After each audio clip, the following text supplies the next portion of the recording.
आप कैसे हो? आप अच्छे होंगे, मेरी उम्मीद करती हूँ कि आप लोग अच्छे होंगे। मैं यूजीसी नेट के पीवाईक्यू को लेकर आई हूँ 21 से 25 तक को, जो धुरंधर सीरीज चल रही है उसमें काव्य शास्त्र की मैं आज क्लास लेकर आई हूँ। उसमें 21 से 25 तक के जितने भी क्वेश्चन हुए हैं काव्य शास्त्र से, वह सारे क्वेश्चनों को मैं एक साथ संकलित करके आप लोगों को दूंगी और आप लोग उसे सॉल्व करिए और उस पर अपना कमेंट भी दीजिए कि क्लास कैसी लग रही है। तो पहला क्वेश्चन है, काव्य लक्षण से संबंधित कौन सी युग्म सही हैं?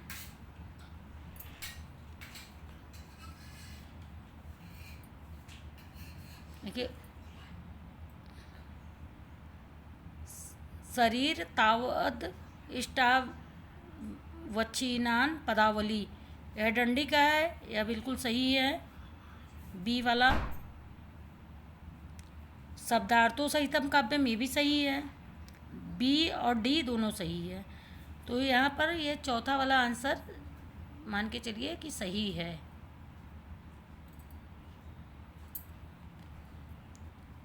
शब्दार्थों सहितम काव्यम, ये तो सही ही है, भामह का है। और शरीर तावत काव्यम, यह भी दंडी का है, सही है।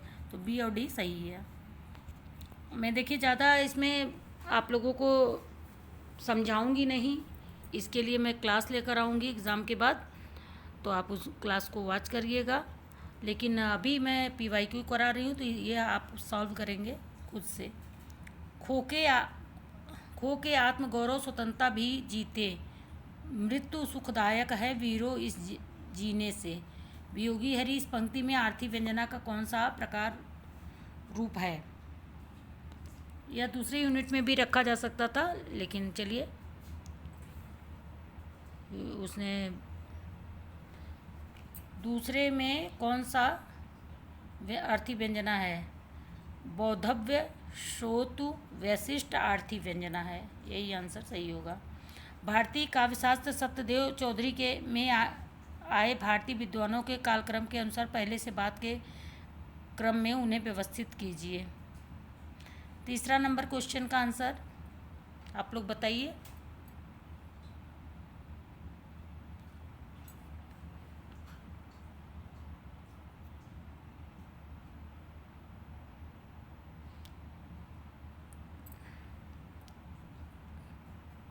तीसरे नंबर का दूसरा आंसर सही होगा। देखिए, डंडी यहाँ पहले होंगे, फिर उद्भट होंगे, फिर धनंजय होंगे। तो इस तरह का आप लोग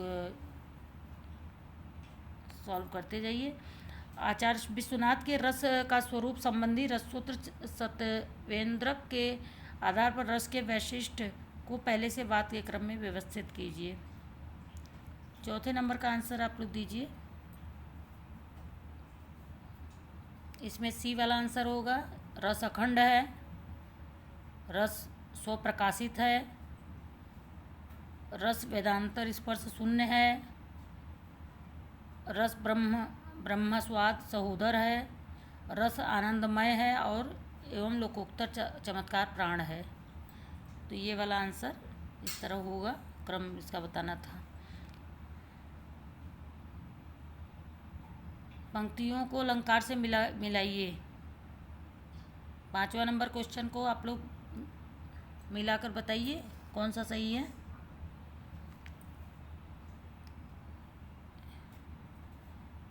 पाए महावर देन को नाइन बैठी आए, यह भ्रांतिमान मान है।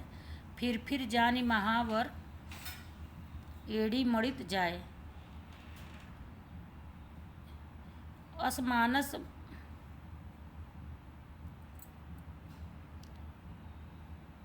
इसका होगा यमक। अनियारे दीर्घ दीर्घन, इसका होगा अतिशोक्ति। मनो कठिन आंगन चली, ताते रहते पाए उत्प्रेक्षा।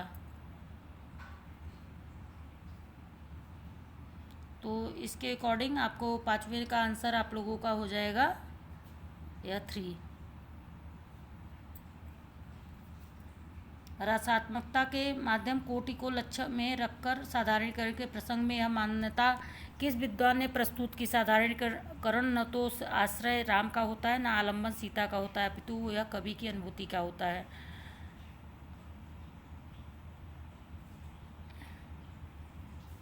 सिक्स का आप लोग बताइए। सिक्स का होगा डॉक्टर नागेंद्र। रूपवादी आंदोलन का नेतृत्व करने वाले आलोचकों में इनमें से कौन शामिल नहीं है? 7 का होगा जीन मोरेयास। जीन मोरेयास।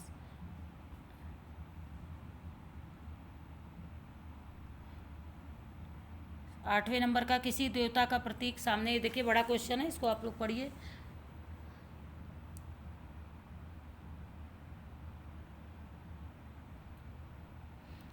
आठवें का यह देखिए दूसरा होगा, दोनों सत्य हैं लेकिन सही व्याख्या नहीं है दूसरा, यही वाला आंसर सही होगा। त्रासदी में के संदर्भ में इनमें से कौन सा कथन असत्य है? 9 नंबर का आंसर बताइए। त्रासदी मात्र पाठ्य ही होती है, अभिनय नहीं। पाठ्य होने से उसका प्रभाव घट जाता है, गलत है। निम्नलिखित काव्य सिद्धांतों को पहले से बाद के क्रम में व्यवस्थित कीजिए। देखिए इसमें आप लोग देखेंगे तो इसमें विरेचन सिद्धांत सबसे पहले होगा। काहे कि विरेचन किसका था? अरस्तु का था। प्लेटो अरस्तु ही शुरुआत के हैं। तो 10 नंबर क्वेश्चन का डी देखिए पहले होगा। फिर काव्य भाषा का सिद्धांत, ये शायद कालरीज का है क्या? फिर कालरीज ही आएंगे। तो सी, डी और ए। फिर अभिव्यंजनावाद क्रोचे ही आएंगे। फिर उदात्तवाद लोंजाइनस ही आएंगे। तो इसमें आप लोग बताइए कि 10 नंबर क्वेश्चन का आंसर क्या होगा?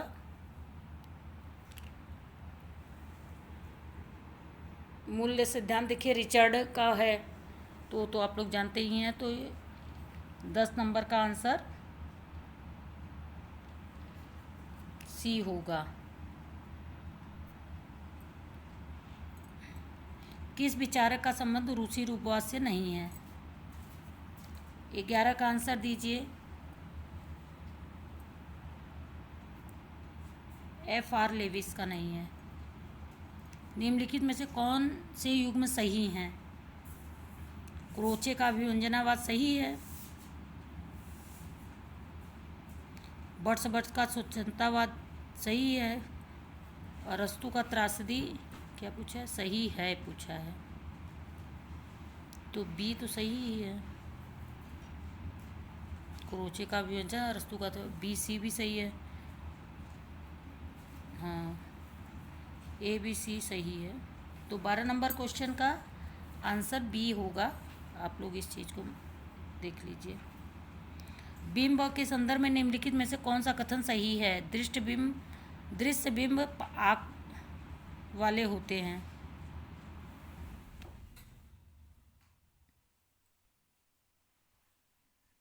13 नंबर का आंसर दीजिए। इसका ए बी आंसर होगा। दृश्य बिंब का ग्रहण कर्णेंद्रिय के द्वारा होता है। जटिल बिंब विलोम में अनुभूति का बिंब सरल होता है। यह दोनों आंसर सही है।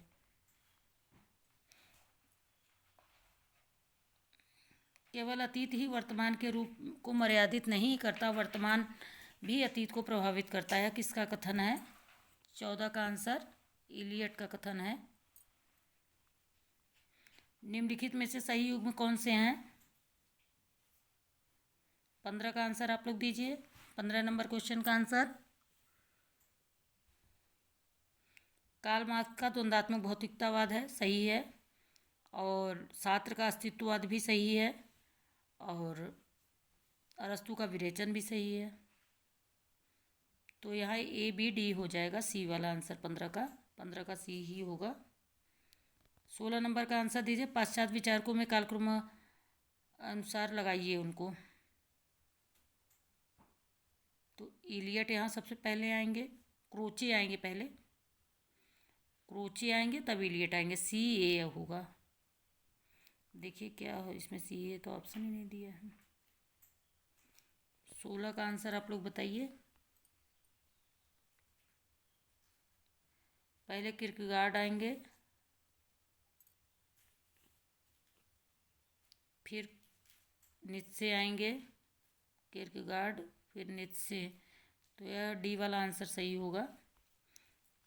अरस्तु के असत्य कथनों की पहचान कीजिए। अरस्तु त्रासदी के दुखांत होना अनिवार्य मानते हैं। आप लोग इसको पढ़िए और समझिए और आंसर दीजिए। 17 नंबर का आंसर क्या होगा?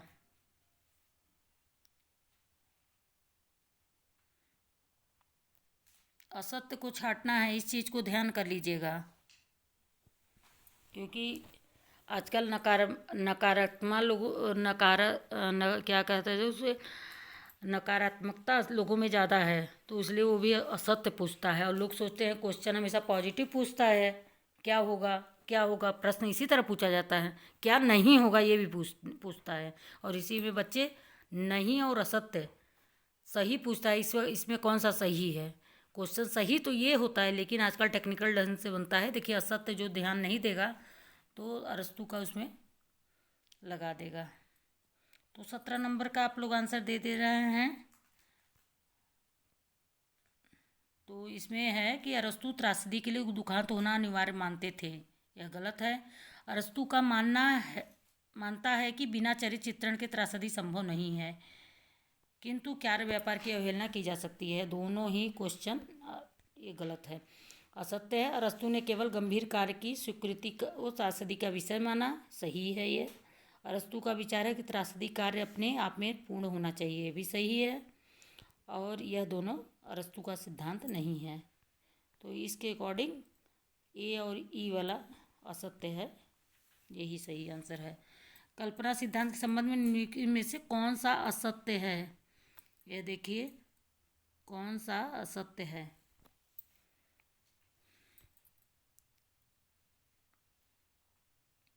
18 का बताइए।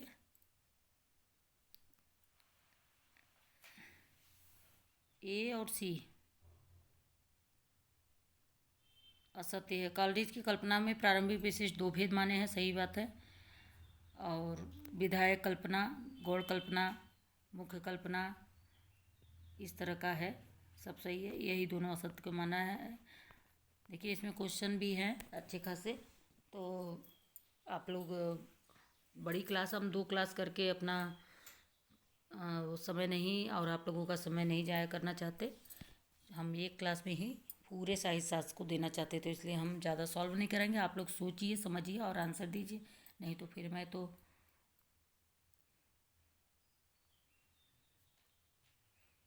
19 का आप लोग आंसर दीजिए।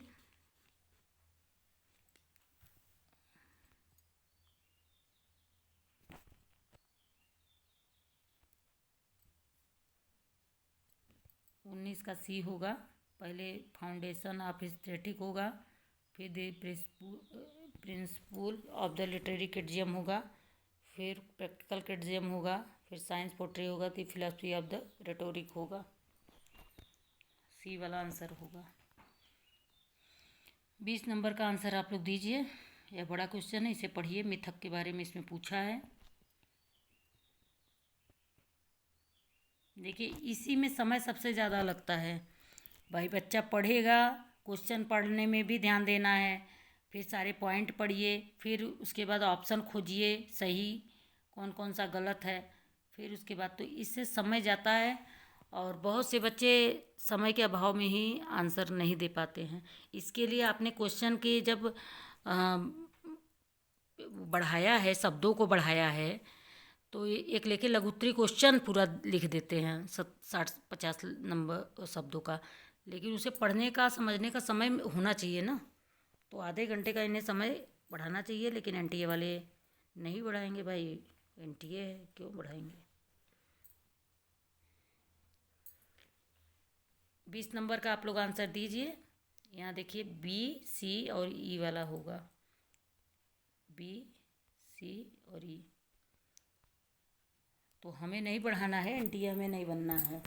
हम अपने बच्चों को स्मार्ट स्टडी सिखाएंगे, स्मार्ट ढंग से काम करना सिखाएंगे। निम्नलिखित पाश्चात्य काव्यशास्त्रियों को जन्म वर्ष के अनुसार पहले से बात के क्रम में व्यवस्थित कीजिए। अब देखिए, इसमें बर्थ है, लोनजाइनस है तो लोनजाइनस कौन पहले आते हैं कि पहले क्रोचे आते हैं, आप लोग ये पहले डिसाइड करिए। 21 नंबर में कौन आएगा पहले? पहले लोनजाइनस आते हैं, तब ड्राइडन आते हैं, फिर जॉनसन आते हैं, फिर बट्सवर्थ आते हैं, फिर कोची आते हैं। तो यह दूसरा नंबर आंसर सही होगा 21 का। 22 नंबर अंतर विरोध किसका है? ये सब 22 नंबर का आप लोग आंसर दीजिए।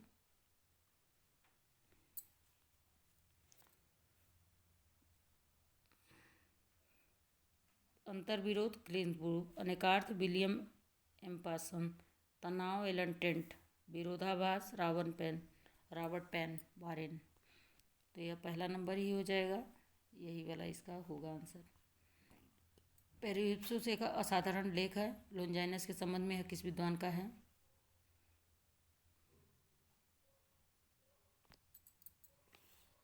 तेईस नंबर का आंसर आप लोग दीजिए। 23 नंबर का होगा बिमसेट और क्लिंथ ब्रुक्स।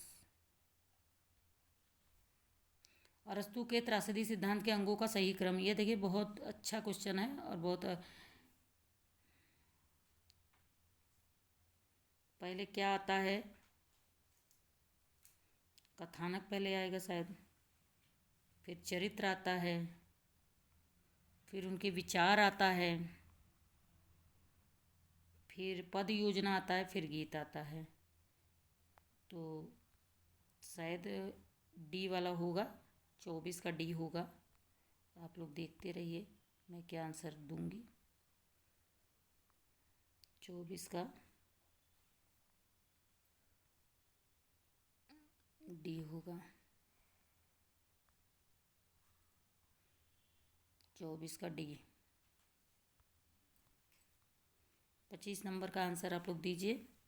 थोड़ा फास्ट हम करेंगे, नहीं तो ये BCE इसका आंसर होगा। आप लोग पढ़िएगा रोक रोक के और आंसर देते रहिएगा। चैनल को वॉच करते रहिए और अपने कॉलेज में अपने दोस्तों को भी बता दीजिएगा, अच्छा लगेगा तो। 26 नंबर क्वेश्चन है का आंसर आप लोग दीजिए। इसमें सत्य नहीं है पूछा है, हमेशा अब नेगेटिव टाइप का क्वेश्चन पूछ रहा है, तो बी और डी सत्य नहीं है। बी और डी वाला ऑप्शन सत्य नहीं है।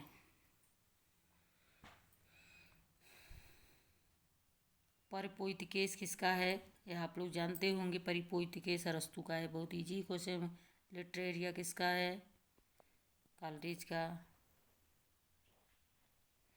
प्रिंसिपल ऑफ लिटरेरी क्रिटिसिज्म किसका है? तो यहाँ देखिए अरस्तु से ही हो जा रहा है, तो फिर हम कहे पूरा जाए दिमाग लगाने। अब यहाँ देखिए हमें नहीं आता है principle of the literary criticism, लेकिन मैं जान गई कि ये इलियट का है और द सेकंड वुड यह रिचर्ड का है। विज्ञान और कविता के संबंध में किस पाश्चात्य विचारक ने प्रमुखता से चर्चा की है? 28 नंबर का आंसर होगा रिचर्ड ने चर्चा की है।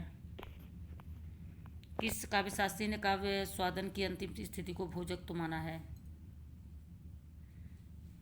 29 नंबर का आंसर होगा भट्टनायक ने। भारतीय काव्यशास्त्र से संबंधित निम्नलिखित ग्रंथों को उनके प्रथम प्रकाशन वर्ष के अनुसार पहले से बाद के क्रम में लगाइए। रस गंगाधर तो लास्ट में होंगे ही, तो पहले आप इनको बी और सी को आप पकड़ लीजिए, क्योंकि रस गंगाधर जगन्नाथ जी है, जगन्नाथ जी 17वीं शताब्दी के हैं, वो लास्ट में ही आएंगे।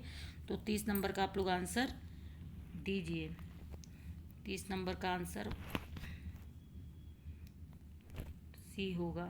पहले काव्यालंकार, ध्वन्यालोकलोचन, फिर काव्य प्रकाश मम्मट का, फिर साहित्य दर्पण। काव्य प्रकाश 11वीं का है, साहित्य दर्पण 14वीं का है और रस गंगाधर 17वीं का है।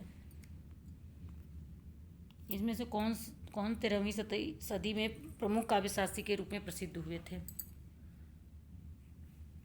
जयदेव हुए थे। 31 नंबर क्वेश्चन का जयदेव होगा। 32 नंबर क्वेश्चन का आंसर आप लोग दीजिए। इसका चौथा नंबर आंसर होगा। भरत ने नाट्यशास्त्र के 16वें अध्याय में अलंकारों का निरूपण किया है। सत्य कथन का आप लोग बताना है। 34 नंबर क्वेश्चन को बताइए।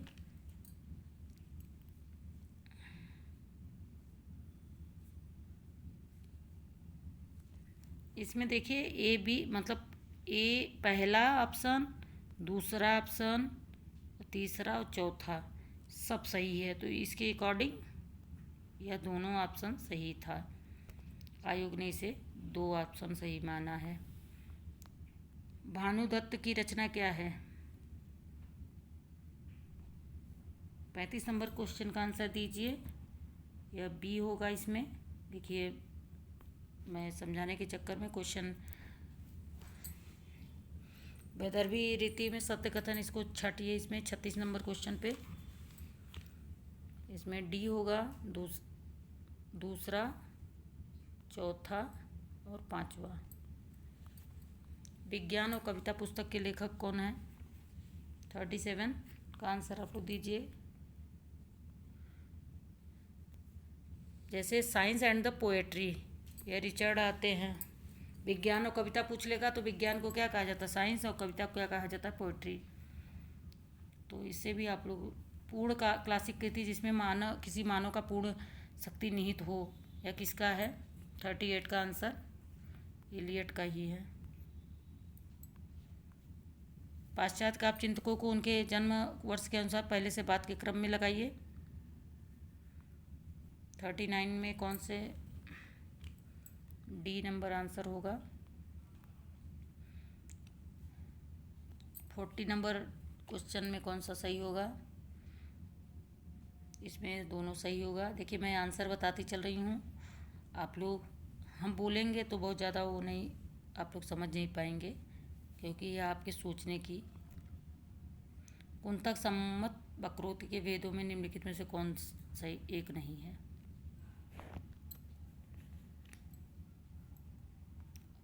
अर्थवक्रता। निम्नलिखित में से यह कथन काव्य शब्दोन्नता गुणकला संस्कृत शब्दार्थो वर्तते, यह किसका है? यह वामन का है।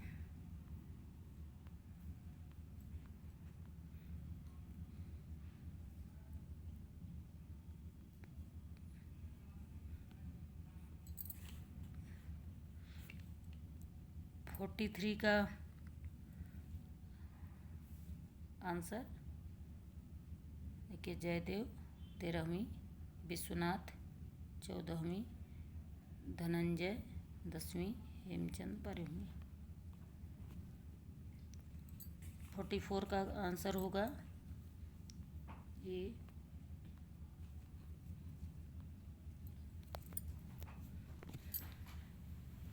साधारीकरण न तो आश्रय राम का होता है, न आलम्बन सीता का होता है। 45 नंबर क्वेश्चन का आंसर दीजिए आप लोग। इसमें यह नागेंद्र का कथन है। निम्नलिखित ग्रंथकारों को कालक्रम अनुसार व्यवस्थित कीजिए। 46 का आप लोग आंसर दीजिए। सी होगा। देखिए इसमें काव्यानुशासन सबसे पहले आएगा, फिर चंद्रालोक आएगा, फिर साहित्य दर्पण आएगा, फिर रस गंगाधर और रस मीमांसा।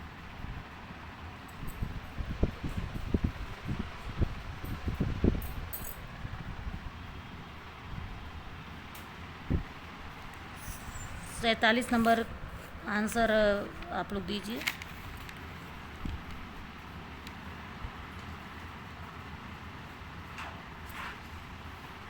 इसमें तीसरा नंबर आंसर होगा सी। ये देखो सी नंबर आंसर होगा। देखिए मैं पढ़ नहीं रही हूँ क्योंकि मेरे यहाँ लाइट बहुत डिस्टर्ब कर दिया है, और इसकी वजह से मैं क्लास लेने में थोड़ा मुझे दिक्कत हो रही है। थोड़ा मैं फास्ट करूँगी ताकि हो जाए कंप्लीट। निम्नलिखित में से किस व्याख्याकार ने अरस्तु के अनुकरण सिद्धांत की व्याख्या करते हुए सादृश्य? 48 का आप लोग देखिए, इसमें बूचर होंगे, सही आंसर है। त्रासदी के संबंध में अरस्तु के काव्य चिंतन के प्रमुख बिंदु हैं। 49 का आंसर होगा बी। काव्य सृजन की प्रक्रिया के संबंध में प्लेटो का विचार है। 50 नंबर आंसर इसमें डी होगा। निम्नलिखित में से किस विद्वान ने 20वीं शताब्दी में भारतीय काव्यशास्त्री पुस्तक लिखी? 51 का होगा रामविलास शर्मा। रस की निष्पत्ति मूल ऐतिहासिक पात्रों में ही संभव है, यह निम्नलिखित में से किसका मानना है?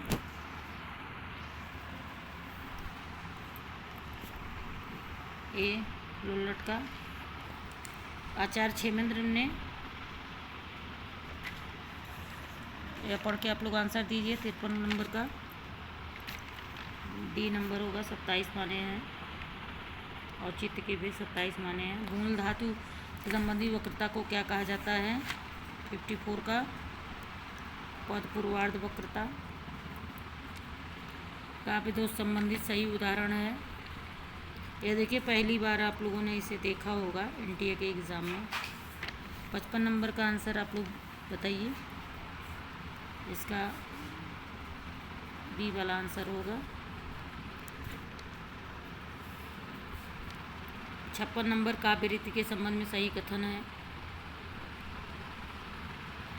इसमें ए होगा पहला, दूसरा, तीसरा। इसमें पहला वाला ही ऑप्शन सही है। इसमें देखिए साहित्य दर्पण, ये तो बहुत ही पारंपरिक क्वेश्चन है, आप लोग इसे सॉल्व ही कर लेते होंगे।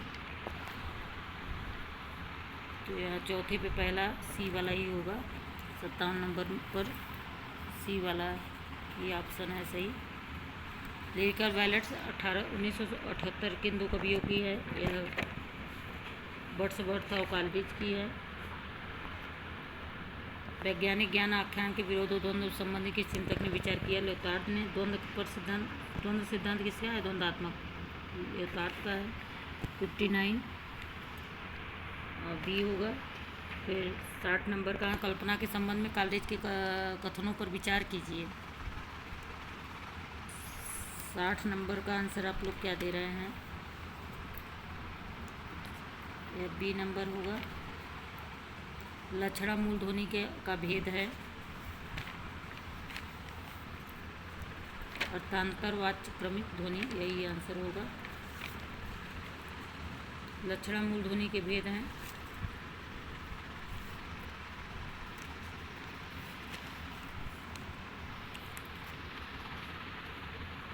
सी वाला ही होगा। फिर 63 नंबर का आंसर आप लोग दीजिए।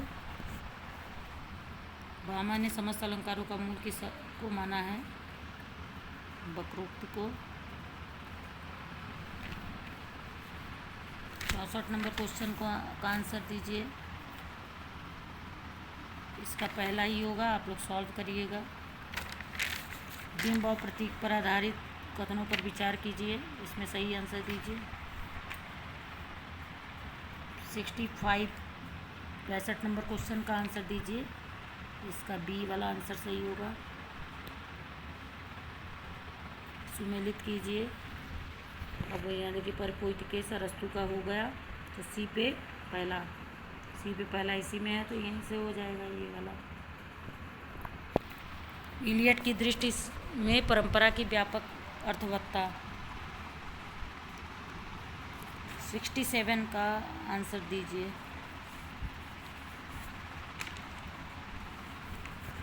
ये होगा।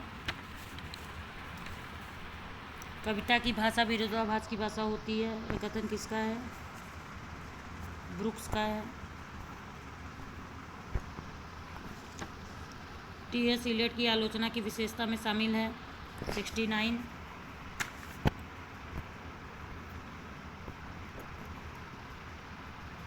निम्नलिखित में से कवि की दृष्टि से कविता की रचना प्रक्रिया विचार पश्चात आलोचक हैं।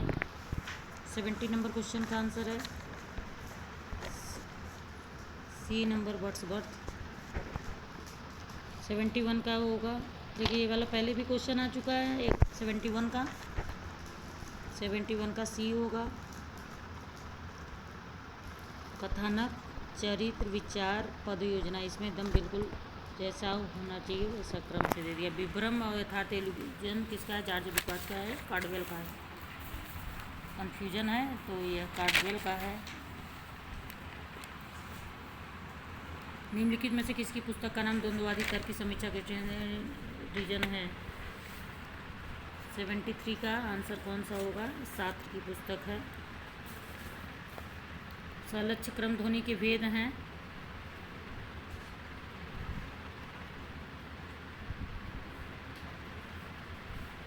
Seventy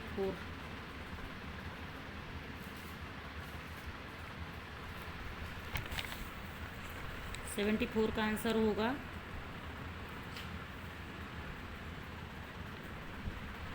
D.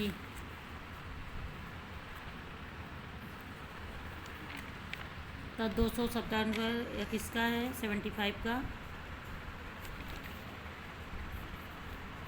मम्मट का है।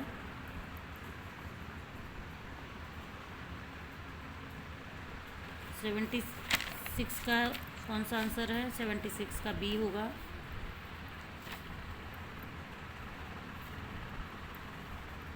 निम्नलिखित में से यह कथन सा काव्यात्मक घटना यह जगन्नाथ का है। 77 का। प्रकाशन वर्ष की दृष्टि से निम्नलिखित आलोचना पुस्तक के सही क्रम है। 78 का बी होगा।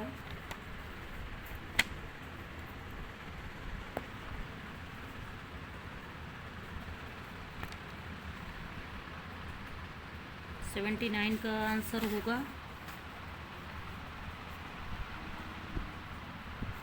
सी।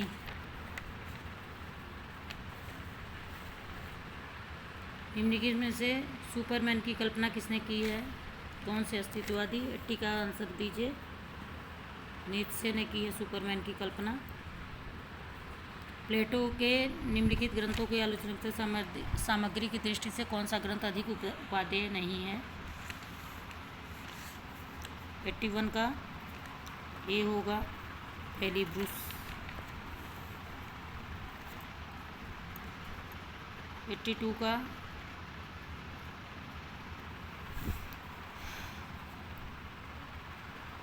का सी होगा, ए और सी। निम्नलिखित में से कौन सा शब्द वाचार्थ के लिए प्रयुक्त नहीं होता? 83 का आंसर क्या है? अन्यार्थ। यही आंसर होगा 4। शब्दार्थी व्यंजना के प्रकार क्या हैं?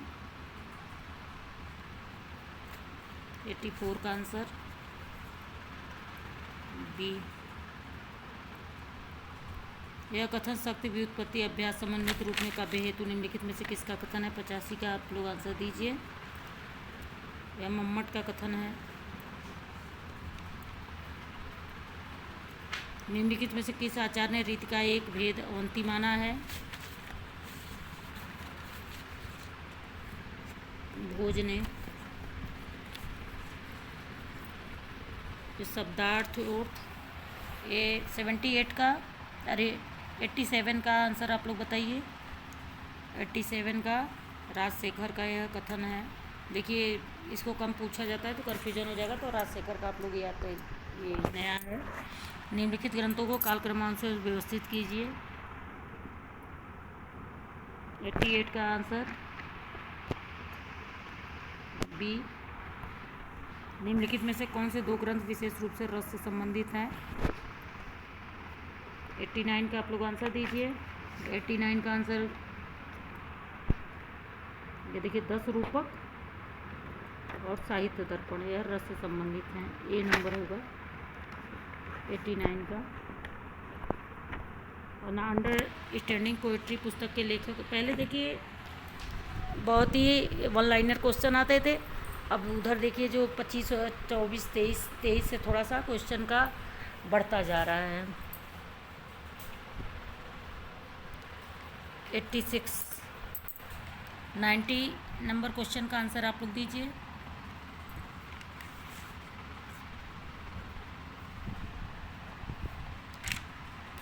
क्लिंथ ब्रुक्स हैं। 91 का ए,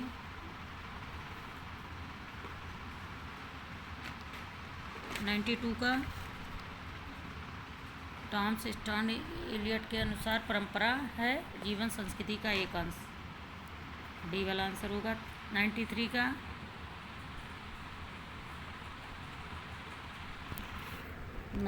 का आंसर बताइए। राजशेखर का काव्य मीमांसा, भट्टनायक का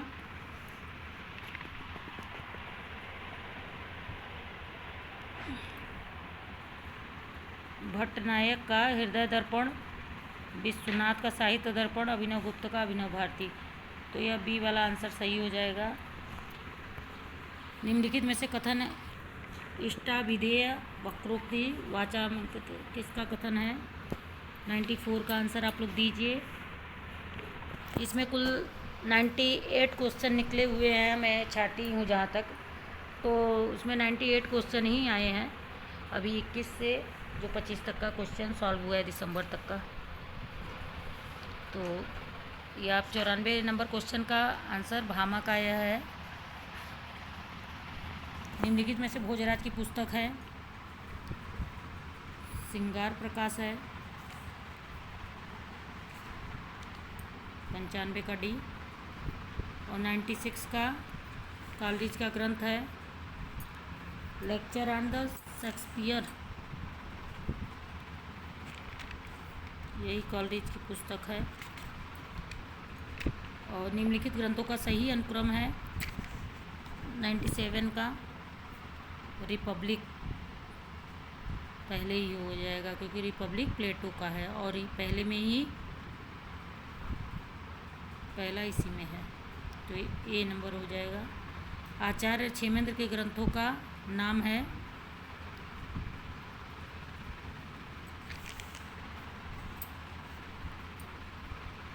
कवि कंठाभरण और सुब्रत तिलक, यही दो उनके ग्रंथ हैं। तो इसके अकॉर्डिंग तीसरा और ये डी वाला ऑप्शन सही होगा। और इसी के साथ मेरा क्वेश्चन भी समाप्त हो रहा है। 21 से 25 तक का काव्यशास्त्र का सारे क्वेश्चन मैंने दे दिया है और अभी एग्ज़ाम से पहले मैं इस सीरीज को एक बार फिर से आप लोगों को करवाऊंगी इस चैनल पर। और हमारे टेक्स्ट बुक भी निबंध नाटक के चल रहे हैं, कहानी अन्य जितनी भी 5 यूनिट के टेक्स्ट बुक है मैं उसको सॉल्व कराऊंगी, मतलब सारा पढ़ा रही हूँ विस्तृत ढंग से। तो आप लोग चैनल को फॉलो करिए और वॉच करिए और लोगों को भी बताइए। और अगर ज़रूरत अपना धर्म समझिएगा, अगर मैं आपके लिए मेहनत कर रही हूँ तो आप चैनल को लाइक सब्सक्राइब कर दीजिएगा। थैंक यू, धन्यवाद।